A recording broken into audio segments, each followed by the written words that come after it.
Hi everyone, today I will create a Korean Vietnamese fusion soup combining the Korean miyeokguk or seaweed soup and the Vietnamese Canh Chua or sweet and sour soup into one delicious vegan dish that I'm sure will make all the veganers out there super happy. Let's begin!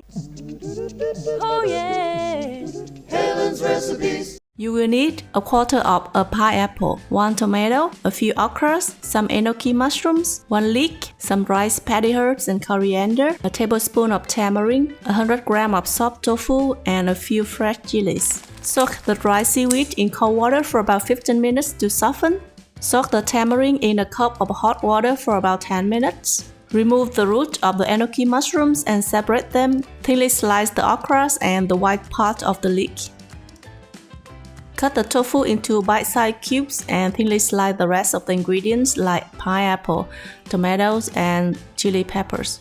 Now heat a tablespoon of cooking oil in a saucepan.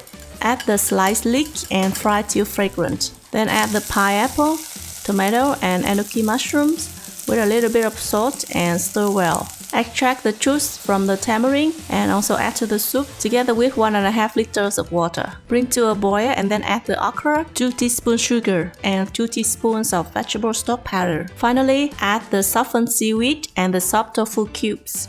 Finely chop the rice paddy herbs and cilantro and add to the soup. Cook for 1 more minute and turn off the heat.